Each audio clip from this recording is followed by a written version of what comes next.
आज का क्वेश्चन है क्लास 12th एनसीईआरटी का एक्सरसाइज 3.1 का क्वेश्चन नंबर 4। क्वेश्चन है कंस्ट्रक्ट अ 2x2 मैट्रिक्स। मतलब ऐसी मैट्रिक्स बनानी है जिसका ऑर्डर 2x2 हो, मतलब जिसमें 2 रोज हो और 2 कॉलम हो, और matrix A is equal to AIJ whose elements are given by. ये जो A मैट्रिक्स है जिसका एक एलिमेंट AIJ है, आपको पता होना चाहिए कि I जो रो को रिप्रेजेंट करता है और J होता है वो कॉलम को रिप्रेजेंट करता है। और AIJ is given by, first part में है AIJ is equal to I plus J whole square upon 2, है ना। तो अब यहाँ पर 2x2 की मैट्रिक्स है, मतलब 2 रोज और 2 कॉलम होंगे। तो ये हमने एक 2x2 की मैट्रिक्स यहाँ पर बनाई है जिसका ऑर्डर 2x2 है। तो इसमें टोटल नंबर ऑफ एलिमेंट्स 4 होंगे और ये एलिमेंट्स IJ के हिसाब से रिप्रेजेंट होंगे। ये A11 मतलब फर्स्ट रो फर्स्ट कॉलम, ये फर्स्ट रो सेकंड कॉलम मतलब A12, ये सेकंड रो शुरू हो गई और ये फर्स्ट कॉलम। तो इसमें I की वैल्यू 2 है और J की वैल्यू 1 है, और A22 में I की वैल्यू 2 है और J की वैल्यू भी 2 है। तो अब हम A11, A12, A21 और A22 की वैल्यू इस फार्मूले के हिसाब से निकालेंगे, ठीक है। अब यहाँ पर आपका A11 निकालने के लिए यहाँ पर I की जगह आप 1 लिखेंगे और J की जगह 1 लिखेंगे। तो A11 is equal to 1 plus 1 का होल स्क्वायर अपॉन 2। तो यहाँ पर 2 स्क्वायर मतलब 4 upon 2 that is equal to 2 आ जाएगा। तो A11 की वैल्यू 2 आई। अब A12 में I की वैल्यू 1 और J की वैल्यू 2 लिखेंगे। तो 1 प्लस 2 मतलब 3 का होल स्क्वायर, मतलब जो कि 9 हो जाएगा, 9 अपॉन 2 मतलब 1 प्लस 2 का होल स्क्वायर अपॉन 2। अब ये 3 का होल स्क्वायर मतलब ये हो गया 9 अपॉन 2। इसी तरीके से A21 की वैल्यू भी 9/2 ही आएगी। क्यों आएगी? क्योंकि I की वैल्यू यहाँ पर 2 हो गई है और J की वैल्यू 1 हो गई है। तो I plus 1 whole square upon 2, तो ये हो जाएगा 3 का होल स्क्वायर मतलब 9/2। अब फोर्थ A22 निकालने के लिए I की वैल्यू भी 2 है और J की वैल्यू भी 2 है, तो यहाँ पर भी 2 लिखेंगे, यहाँ पर भी 2 लिखेंगे। तो 2 प्लस 2 का होल स्क्वायर अपॉन 2 मतलब ये हो गया 4 का होल स्क्वायर मतलब 16/2, जो कि आपका हो गया 8 के इक्वल। आपकी 2x2 वाली मैट्रिक्स क्या हो गई है यहाँ पर? ये आपकी मैट्रिक्स हो गई है जो आपको जो गिवन फार्मूले के हिसाब से A11 की जगह आप 2 लिखेंगे, A12 की जगह आप 9/2 लिखेंगे, A21 की जगह 9/2 और A22 की जगह 8 लिखेंगे।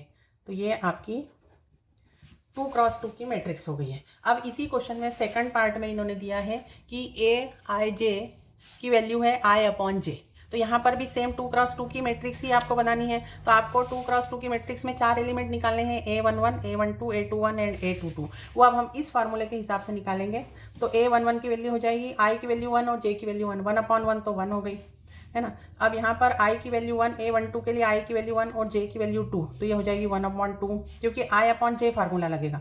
यहाँ पर I की वैल्यू 2 और J की वैल्यू 1 है, तो यहाँ पर हो जाएगा 2/1, जो कि 2 के इक्वल होगा। अब इसके बाद यहाँ पर A22 मतलब ये हो जाएगा I/J मतलब 2/2, 2/2 मतलब 1। तो आपकी जो मैट्रिक्स हुई 2x2 की मैट्रिक्स जो गिवन फार्मूले के हिसाब से होगी वो A11, A12 जिसका वैल्यू 1/2 है, A21 जिसका वैल्यू 2 है, A22 जिसका वैल्यू 1 है। तो ये वाली मैट्रिक्स हुई, है ना। तो क्वेश्चन नंबर 4 का थर्ड पार्ट, इसमें भी हमको 2x2 मैट्रिक्स बनानी है, लेकिन इसके एलिमेंट्स हमको डिफाइन करने हैं इस फार्मूले के हिसाब से।